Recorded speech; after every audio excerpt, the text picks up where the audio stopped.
Halo semuanya, bismillahirrahmanirrahim. Assalamualaikum warahmatullahi wabarakatuh.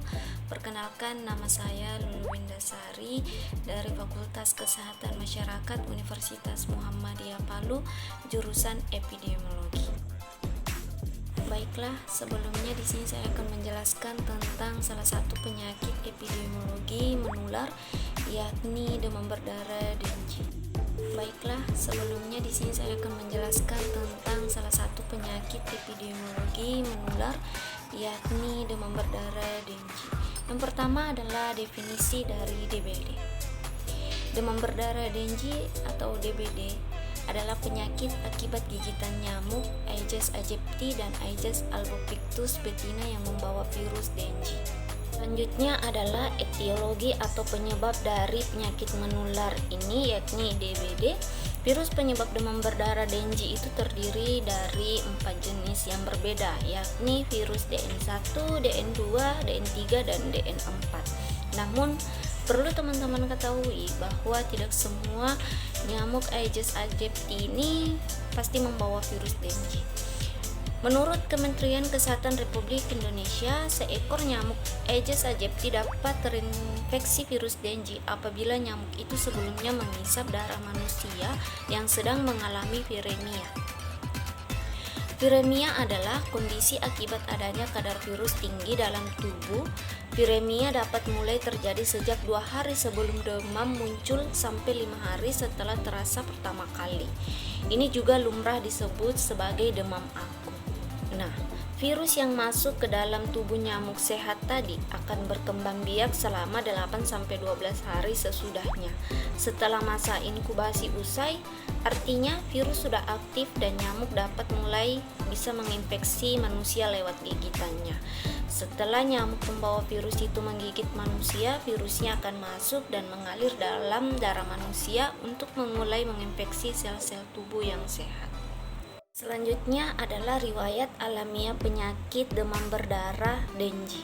Sebelumnya saya jelaskan, riwayat alamiah penyakit di sini adalah di mana proses perjalanan penyakit mulai dari terpapar sampai penyakit itu selesai, sembuh, cacat atau mati tanpa pengobatan. Seperti yang kita lihat bersama-sama di sini ada riwayat penyakit alamiah dari penyakit demam berdarah Dengue. Yang pertama adalah tahap prepatogenesis. Terjadi interaksi antara host dan agent nyamuk Aedes aegypti yang telah terinfeksi oleh virus Dengue. Jika imunitas pejamu lemah, mengalami kurang gizi dan keadaan lingkungan tidak menguntungkan, maka virus Dengue yang telah menginfeksi nyamuk Aedes aegypti ini akan melanjutkan ke tahap patogenesis. Tahap kedua, yakni tahap patogenesis. Di sini seperti yang kita lihat, masa inkubasinya ada 4-10 hari. Nah, pasien yang sudah terinfeksi dengan virus Dengue dapat menularkan infeksi, yakni selama 4-5 hari, maksimalnya adalah 12 hari, melalui nyamuk Aedes setelah gejala pertama muncul. Baik, selanjutnya adalah program atau kegiatan dilakukan untuk pencegahan dan pemberantasan penyakit DBD ini. Kasus demam berdarah terjadi karena salah satunya adalah hidup masyarakat yang kurang memperhatikan kebersihan lingkungan di sekitarnya.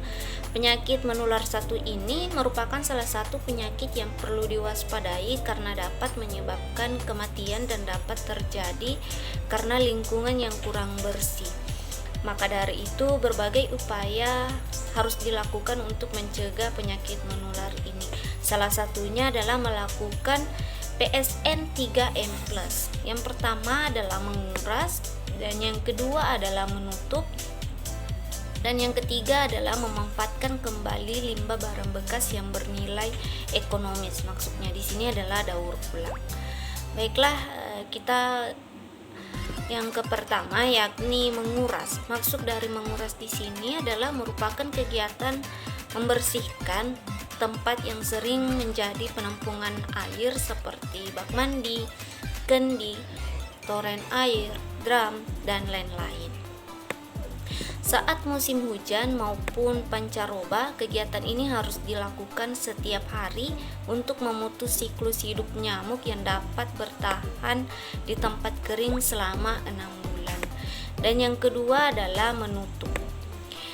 Merupakan kegiatan di mana tempat-tempat penampungan air seperti bak mandi atau drum sebagai kegiatan mengubur barang bekas di dalam tanah agar tidak membuat lingkungan di sekitar kita itu semakin kotor dan dapat berpotensi menjadi sarang nyamuk. Dan yang ketiga adalah memanfaatkan kembali limbah barang bekas yang bernilai ekonomis atau daur ulang.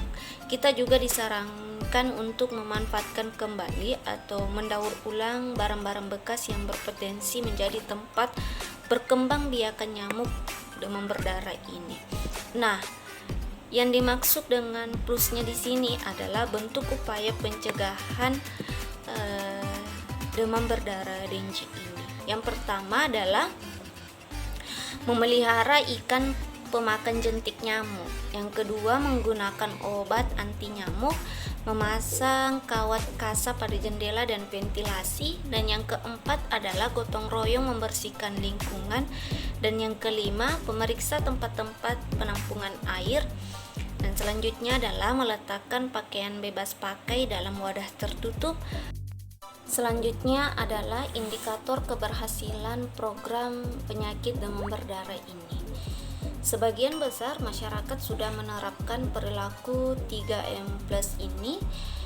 Nah, keberhasilan PSN-DBD ini dikarenakan motivasi yang tinggi dari pihak ketua RT dan kader kesehatan dalam menggerakkan masyarakatnya untuk berperilaku 3M+ masyarakat. Keberhasilan kegiatan PSN ini antara lain dapat diukur dengan angka bebas jentik atau ABJ.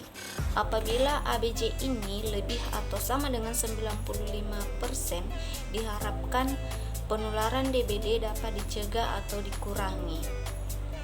Oleh karena itu, diharapkan masyarakat untuk melakukan berbagai kegiatan pemberantasan penyakit demam berdarah dengue secara dini dan terus-menerus hingga target pemerintah untuk menurunkan kejadian DPD dapat. Selanjutnya adalah hambatan dalam pelaksanaan program penyakit menular demam berdarah. Hambatan dalam pelaksanaan pengendalian demam berdarah ini saya ambil contoh di tataran rumah tangga. Di antaranya adalah kebijakan lingkungan. Di sini kurangnya panduan yang detail, rendahnya komitmen dalam usaha. Dan yang kedua adalah sektor kesehatan. Beban kerja yang terlalu tinggi, kurangnya keahlian dalam berkomunikasi dengan masyarakat. Dan yang ketiga adalah pengurus lokal, kurangnya pengendalian vektor, kurangnya kerjasama dengan sektor kesehatan.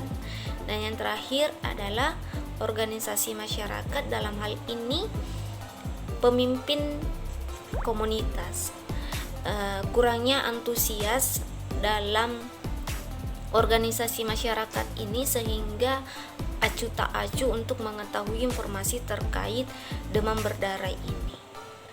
Mungkin itu saja dari saya terkait materi tentang penyakit menular demam berdarah dengue. Semoga bermanfaat untuk kita semua dan diimplementasikan baik untuk diri sendiri maupun orang lain. Billahi fi sabilillah fastabiqul khairat. Wassalamualaikum warahmatullahi wabarakatuh.